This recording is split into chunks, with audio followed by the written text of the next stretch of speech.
బెదిరింపులకి అరెస్టులకి అని చెప్పి మాట్లాడిన సందర్భాన్ని కూడా మీకు ఇక్కడ గుర్తు చేయాలి నేను.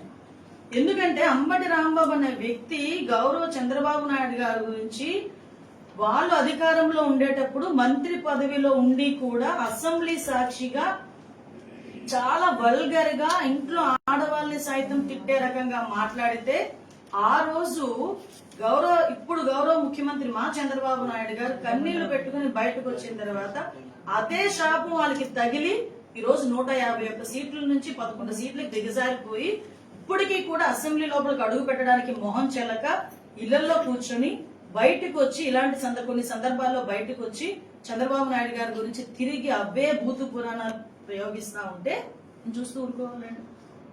ఎందుకు అంటే ఈ రోజు ఏదో ఫస్ట్ టైం అతను మాట్లాడారన్నానికి కాదు, ఒకసారి ప్రీవియస్ హిస్టరీ చూడండి. అతను ఎన్ని రకాలుగా ఎన్ని మాట్లాడారు. నేను ఒకటే మాట్లాడుతున్నా, వాళ్ళ కుటుంబ సభ్యులు, వాళ్ళ తండ్రి, అంబటి రాంబాబు గారి భార్య, లేదా అంబటి రాంబాబు గారు కూతురు బాధపడకూడదని నేను చెప్పడానికి నేను మంచిది కాదు. కోర్స్ అది వాళ్ళ సొంత విషయం. కానీ నేనేమంటానంటే బయటకు వచ్చి మాట్లాడేటప్పుడు ప్రీవియస్లీ అంబటి రాంబాబు ఏం మాట్లాడారు అన్నది కూడా వాళ్ళు కూడా గ్రహించుకోవాలి. నిజంగా అంబటి రాంబాబు మాట్లాడిన మాటల్ని వాళ్ళ కుటుంబంలో సభ్యులు సమర్థించారే అనుకోండి, అది వాళ్ళ విజ్ఞతకు వదిలేయాలి, అది పక్కన పెట్టండి. అలాంటి వ్యక్తిని పరామర్శించడానికి వచ్చిన వ్యక్తి జగన్మోహన్ రెడ్డి. వాడు మీరు నవ్వుతారు. అరౌండ్ ఎన్ని గంటలకు వచ్చాడంటే ఆయన 10 గంటల 40 నిమిషాలకు అనుకుంటా స్టార్ట్ అయ్యాడు. 10 గంటల 40 నిమిషాలకి స్టార్ట్ అయిన పెద్ద మనిషి వాళ్ళ ఇంటి దగ్గరికి వెళ్ళేసరికి ఎంతేం తెలుసా అండి, 4:40 పావు తక్కువ 5. ఉదయం తాడేపల్లి రెసిడెన్స్ నుంచి అంబటి రాంబాబు రెసిడెన్స్ కి వెళ్ళడానికి నాకు తెలిసి 27 కిలోమీటర్లు అనుకుంటా. నడుచుకు వెళ్ళిపోయినా కూడా 3 గంటలు వెళ్ళిపోతారు.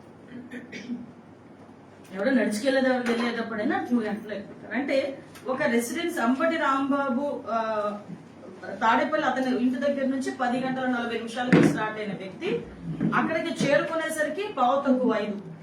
మళ్ళా అక్కడ వాళ్ళతో మాట్లాడి ప్రెస్ లో మాట్లాడి బయటకు వచ్చేసరికి 6:15 నుంచి మళ్ళా తిరిగి ఇంటికి వెళ్ళేటప్పటికి ఎంత టైంలో వెళ్ళిపోయాడు తెలుసా, జస్ట్ అరగంట నుంచి 45 నిమిషాలు వెళ్ళిపోయాడు. అంటే ఓవరాల్ గా 7:10 కల్లా తాడేపల్లి ఇంటికి వెళ్ళిపోయాడు. అంటే ఇప్పుడు మీరు ఒకసారి కనుక చూస్తే 10 గంటల 40 నిమిషాలకి స్టార్ట్ అయిన ఒక ఈ జగన్మోహన్ రెడ్డి ప్రదర్శన, ఇట్స్ నాట్ ఏ పరామర్శ, జస్ట్ లైక్ ప్రదర్శన. ఈ ప్రదర్శన 4 గంటల 45 నిమిషాలు. మీరు నేను మొత్తం మీకు చూపించమంటే కెమెరాస్ లో నా దగ్గర డ్రోన్స్ పెట్టుకున్నాము, మేము చాలా మంది వాళ్ళ సాక్షి టీవీలో కూడా ఫాలో అయ్యారు అందరూ కూడా. ఒకసారి విజువల్స్ చూస్తే ఎత్తి కొడితే వెనకాతల ఒక 200-300 మంది లేరు, పోనీ హయ్యర్ సైడ్ ఒక 500 మంది ఉన్నారే అనుకున్నాం. మాకు ముందు ట్రాఫిక్ ఉంది. నేను కంటిన్యూగా ట్రాఫిక్ చాలా ఇబ్బంది పడుతున్నారు, పిల్లలు ఇబ్బంది పడుతున్నారు, అంబులెన్స్ వెళ్లే వాళ్ళు ఇబ్బందులు పడుతున్నారు, ఆఫీసు నుంచి బయటకు వచ్చే వాళ్ళు ఇబ్బందులు పడుతున్నారు అని చెప్పి మాకు ఇన్ఫర్మేషన్ వస్తే కొంచెం మా పోలీసులు వెళ్ళి రిక్వెస్ట్ చేశారు, సార్ ముందు క్లియర్ గా ఉంది రోడ్డు, దయచేసి కొంచెం ఫాస్ట్ మూవ్మెంట్ ఇవ్వండి, మీరు కొంచెం తొందరగా వెళ్ళండి అంటే కావాలని అతను కేవలం అతని తాలూకా ప్రదర్శన చేసుకోవటానికి 6 గంటలు 7 గంటలు రోడ్డు మీద హైవేల మీద అబ్స్ట్రక్ట్ చేస్తే మేము తిరిగి ఒక కేసు పెట్టకూడదండి. మళ్ళీ మేము కేసు పెడితే ఏమంటారండి, అక్రమ కేసు పెట్టి రేపొద్దున మళ్ళా మన జోగి రమేష్ పరామర్శించడానికి అని చెప్పి మళ్ళీ బయలుదేరుతానంటాడు. ఎన్ని గంటలు చేస్తాడో మీకు కూడా తెలియాలి, మీరు కూడా అబ్జర్వ్ చేయండి. అంటే ఒక గంటలోనో 2 గంటల్లోనో వెళ్ళిపోయే పరిస్థితి ఉన్నప్పటికీ కూడా 6 గంటలు 7 గంటలు రోడ్డు మీద ప్రదర్శనగా వీళ్ళ తాలూకా నాయకులు, వైసీపీ నాయకులు, కార్యకర్తలు రోడ్ల మీదకి వచ్చి నువ్వు పరామర్శకు వెళ్తున్నావయ్యా, అక్కడికి వచ్చి సీఎం జై జగన్ మాటలేంటి. చావుకి వెళ్ళినా అక్కడ కూడా సీఎం అని అరుస్తారు, పరామర్శకి వెళ్ళినా అక్కడ కూడా అలాగే అరుస్తారు.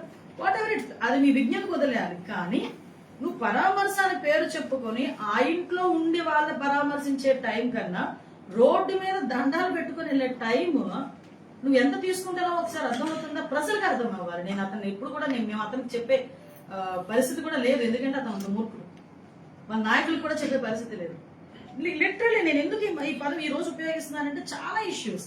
అతను రోడ్డు మీద బయటకు వచ్చాడంటే విధ్వంసం సృష్టించడానికే వస్తున్నాడు తప్పించి ఏ రోజు కూడా ప్రజా సంక్షేమం గురించి గాని ప్రజా ఉపయోగపడే పరిస్థితి గాని ఒక్కటి కూడా కనిపించట్లేదు. వచ్చి కూడా అఫ్ కోర్స్ వాళ్ళ కార్యకర్తలు లంబడి రాంబాబు నాయకుడిని ఆటోమేటిక్ గా పొగుడుతాడు అనుకోండి, అది వేరే విషయం. అది ఆయన ప్రెస్ మీట్ కి ఆయన విజ్ఞప్తిగా వదిలేస్తాను. కానీ నేను చెప్పేది ఏంటంటే మీరు పర్మిషన్ పెట్టండి. మీకు ఒకటే అడుగు చెప్తున్నా, ఈ 1.5 సంవత్సరంలో ఏ రోజైనా వైఎస్ఆర్సీపీ నాయకుల్ని మేము హౌస్ అరెస్ట్ చేశామా అండి? మీరు ఎక్కడైనా విన్నారా హౌస్ అరెస్ట్ చేశామని? కానీ ఎక్కడైనా మేము అబ్స్ట్రక్ట్ చేశామా? వాళ్ళు వచ్చి మా విధుల్ని, మా పోలీసులు చేసే విధుల్ని ఆటంకపరుస్తున్నారని మేము ఇబ్బందులు పడి తిరిగి వాళ్ళ మీద ఏదైనా కేసు పెడితే తిరిగి వాళ్ళు బయటకు వచ్చి వాళ్ళ సొంత మీడియాలో, వాళ్ళ సాక్షి మీడియాలో బయటకు వచ్చి ఏమని మాట్లాడతారు? పోలీసులను జులుం నశించాలి, పోలీసులు అడ్డగోలుగా వ్యవహరిస్తున్నారు, పోలీసులు అంతు తేలుస్తామని చెప్పి పోలీసుల మీద తిరిగి దుర్భాషలు ఆడే పరిస్థితి కనిపిస్తా ఉంది. 6 గంటలు 7 గంటలు మీరు రోడ్ల మీద ఈ రకంగా ట్రాఫిక్ ని ఇబ్బంది పెడుతూ, ప్రజల్ని ఇబ్బందులు పెడుతూ మీరు చేస్తున్న ఈ ప్రదర్శనలు ఎవరి గురించి అని అడుగుతున్నారు. అంటే మీ తాలూకా అంటే ప్రాబల్యం పెంచుకోవడానికి మీరు అనుకుంటున్నారు, కానీ ప్రజలు ఎంత ఇబ్బందులు పడుతున్నారు అని ప్రజలు అనుకుంటున్నారు. ఈ విషయంలో ఎట్టి పరిస్థితుల్లోనే కూడా మీరు కేసులు ఫైల్ చేయాలి. ఎందుకంటే వాళ్ళు వితౌట్ పర్మిషన్ వెళ్ళారు. మీరు పర్మిషన్ పెట్టండి, పర్మిషన్ పెట్టుకోండి అంటే కనుక పర్మిషన్ పెట్టుకుంటే ఇన్ని వెహికల్స్ ఇంతమంది జనం అని చెప్పి మేము చెప్తాం కాబట్టి దానికి పర్మిషన్ పెట్టరంట. ఎంతమంది వస్తారో చెప్పారంట. కానీ ఇలా రోడ్ల మీదకి వచ్చి 6 గంటలు 7 గంటలు ప్రదర్శనలు చేస్తారంట. దీనికి కూడా ప్రజలు కూడా ఆలోచన చేసుకోవాలి. ఇదే పరిస్థితులు ఉంటాయి కనుక రేపు పొద్దున్న ఏదైనా అంబులెన్స్ వెళ్తారు, అందులోనే ప్రాణాపాయ స్థితిలో ఉన్నవాడు ఉంటాడు. రేపు పొద్దున్న చిన్నపిల్లలు స్కూల్కి వెళ్లే పరిస్థితిలో ఉంటారు. రేపు పొద్దున్న ఇది ఎగ్జామినేషన్స్ సంబంధించి ఎగ్జామ్స్ కూడా జరుగుతున్నాయి. ఎగ్జామినేషన్ టైం అయిపోయి ఎగ్జామ్ రాయలేని పరిస్థితుల్లో కొంతమంది విద్యార్థులు ఉంటారు. హైవేలోని కనీసం ఒక స్పీడ్ బ్రేకరే పెట్టండి నేషనల్ హైవేస్ లో. అటువంటిది ఈ రోజు వీళ్ళు ఇంతమంది అంటే రకంగా చెప్పాలంటే ఒక రౌడీ మోకలు నేసుకొని కాన్వాయ్ కావాలని స్లోగా తీసుకెళ్తూ ఒక విధ్వంసాన్ని సృష్టించడానికి ట్రై చేస్తున్న జగన్మోహన్ రెడ్డి వంటి వాళ్ళ మీద ఎందుకు చర్యలు తీసుకోకూడదు అని నేను ఈరోజు ప్రజలను అడుగుతున్నాను. వీళ్ళే కదా రేపొద్దున అతను ఏ ప్రదర్శన చేసిన ప్రీవియస్ హిస్టరీస్ కూడా చూడండి. అంటే ఈరోజు లడ్డూలోని కల్తీ నెయ్యి ఉపయోగించారు అని చెప్పి ఆ రోజు గౌరవ ముఖ్యమంత్రి గారు చెప్తే దానికి సంబంధించి కాదు కూడదు అని చెప్పడానికి అక్కడ ఏదో ఒక ఫ్లెక్సీ ఒకటి పెడితే ఫ్లెక్సీ తీసేసేయడానికి ఇతను కావాలని వెళ్లి గొడవ పెట్టుకుని ఇంటెన్షనల్ గా చంద్రబాబు నాయుడు గారు గౌరవ సీఎం గారిని తిట్టి మళ్ళా తిరిగి అతను రిమాండ్కి వెళ్తే ఆ వ్యక్తిని పరామర్శించడానికి వెళ్ళి అంటే జరిగిందే మహాపాపం. తిరుమల కొండ మీద జరిగింది మహాపాపం, మామూలు పాపం కూడా కాదు. ఆ కలియుగ వెంకటేశ్వర స్వామి సన్నిధిలో జరిగిన పాపాన్ని మహాపాపం కింద తీసుకోవాలి.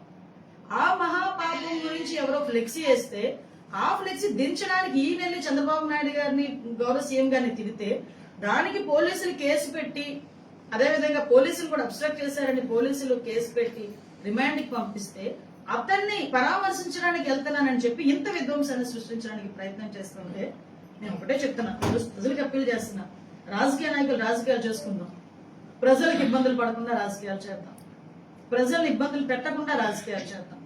అంతే తప్పించి మీ ప్రాబల్యం గురించి లేకపోతే మీరు టీవీలో చూపించుకోవడానికి ఒక ఛానల్ రాస్తాడు నిన్న ఏంటంటే 6 గంటల పాటు స్తంభించిపోయిన ట్రాఫిక్, హైవే మీద స్తంభించిపోయిన ట్రాఫిక్. ఆ ఒక్క పదం చాలండి నిజంగా మేము కేసులు పెట్టాలంటే. ఆ ఒక్క ఛానల్ స్క్రోలింగ్ చూసి చాలు నిజంగా పెట్టాలంటే. ఎప్పుడైనా హైవేని అబ్స్ట్రక్ట్ చేస్తే 10 నిమిషాలు అబ్స్ట్రక్ట్ చేస్తేనే నాన్ బెయిలబుల్ వారెంట్ ఇష్యూ చేస్తారు. అలాంటిది 6 గంటలు స్తంభించిపోయింది. జనసముద్రం ఉందో లేదో అక్కడ ఉన్న వాళ్ళు చూసారు. నా దగ్గర డ్రోన్ షాట్స్ ఉన్నాయి, ఎంతమంది జనాలు ఉన్నారు. నేను చూపించడానికి ఈరోజు రెడీగా ఉన్నా, ప్రజలకు చూపించడానికి. ఎంతమంది ముందు ఎంత ప్లేస్ ఖాళీ ఉంది వెళ్ళేదానికి, వెనకాల ఎంతమంది జనాలు ఉన్నారు, ఇవన్నీ మేము చూపించగలం. కాకపోతే నేను చెప్పేది ఏంటంటే ఈరోజు ప్రజలని మభ్యపెట్టడానికి అంటే వీళ్ళు ఎలా ఉంటదంటే వీళ్ళు తప్పులు చేసి మా మీద తిరిగి తప్పులు నెట్టేద ప్రయత్నంలో సిద్ధహస్తులు వైఎస్ఆర్సీపీ నాయకులు. ఆ రోజు కూడా వాళ్ళ బాబాయిని గొడ్డలు వేసేసి చంపించేసి దాన్ని తీసుకొచ్చి గౌరవ చంద్రబాబు నాయుడు గారి మీద నెట్టడానికి ప్రయత్నం చేసి ఆ ప్రయత్నంలో విఫలమయ్యి మళ్ళా తర్వాత తతంగం ఏం జరిగిందో మీ అందరికీ కూడా తెలుసు. అగైన్ ఈ రోజు తిరుమల తిరుపతి దేవస్థానం ప్రసాదం, ఆ కలియుగ వెంకటేశ్వర స్వామి ప్రసాదంలో కల్తీ నెయ్యి, పామాయిల్ లాంటి పదార్థాలతోని ఆ లడ్డూను తయారు చేసి ఎంత మహాపాపం అంటే అది అయోధ్యకి కూడా ఆ లడ్డూయే పంపించారు. ఎంత మహాపాపం అండి. కానీ ఇలా జరిగింది, ఇలా జరుగుతుందని చెప్తే దాన్ని తిరిగి కూడా మళ్ళా మా మీద నెట్టడానికి ప్రయత్నం చేసే క్రమంలో నిజంగా ఆ వెంకటేశ్వర స్వామి అతనికి జరిగిన అపచారం గురించి అతని భక్తుడైన చంద్రబాబు నాయుడు గారి నోట్లోంచి బయటకు వచ్చిందేమో కల్తీ జరిగిందని నేనైతే బలంగా నమ్ముతున్నాను. నేనైతే వెంకటేశ్వర స్వామి భక్తురాలుగా నేను నమ్ముతున్నాను.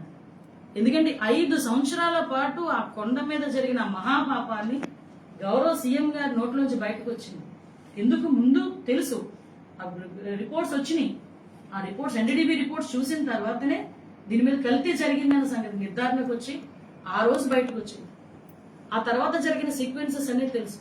సిట్ రిపోర్ట్ చాలా క్లియర్ గా స్టేట్ గవర్నమెంట్ కి వచ్చిన సిట్ రిపోర్ట్ లో చాలా క్లియర్ గా అడల్టరేషన్ అనేది జరిగింది, కల్తీ అనేది జరిగింది, సింథటిక్ గీ యూజ్ చేశారు, పామ్ ఆయిల్ యూజ్ చేశారు, ఆ టెండర్ లోని కూడా ల్యాప్సెస్ ఉన్నాయి, ఇంతకు ముందు ఉన్న టెండర్ నామ్స్ ని మార్చేశారు.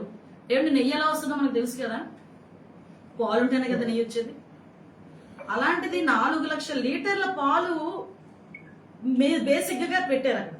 4 లక్షల లీటర్ల పాలు దానికి ఉండాలి అని చెప్పి ఆ నామ్స్ ప్రకారం. అసలు వీళ్ళు వచ్చిన తర్వాత 2019లోని నామ్స్ మార్చేసి పాలు ప్రొక్యూర్మెంట్ అవసరం లేదండి. మరి పాలు ప్రొక్యూర్మెంట్ అవసరం లేకపోతే నెయ్యి ఎక్కడి నుంచి తీసుకొస్తారండి? అక్కడే పెద్ద ల్యాప్సెస్. అంటే కొన్ని సందర్భాల్లో వాళ్ళు చేసిన పాపాలు చూస్తా ఉంటే తిరిగి అరే పాపం అయిపోయింది అని చెప్పి లెంపలేసుకోవడం మానేసి మళ్ళీ బయటకు వచ్చి తిరిగి చంద్రబాబు నాయుడు గారి మీద, పవన్ కళ్యాణ్ గారిని, లోకేష్ బాబు గారిని క్షమాపణ అడుగుతారు. వీళ్ళు తిరిగి క్షమాపణ అడుగుతున్నారు.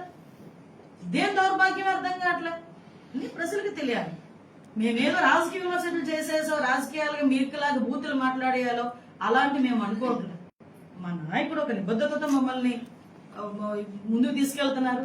కొంత నిబద్ధత మాకు ప్రజలే దానికి సమాధానం చెప్పే పరిస్థితి రావాలి.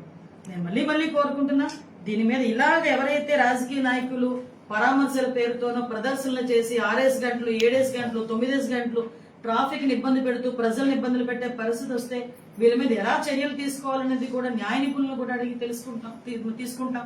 కంపల్సరిగా దీనికి ప్రజల దగ్గర నుంచి కూడా మద్దతు కోరుతున్నాం. ఎందుకంటే ప్రజలు ఎవరో కూడా ఇబ్బందులు పడకూడదన్న ఒకే ఒక ధ్యేయంతో మేము పనిచేస్తున్నాం. కాబట్టి ప్రజలందరూ కూడా మాకు సహకరించాల్సిందిగా కోరుకుంటున్నాం.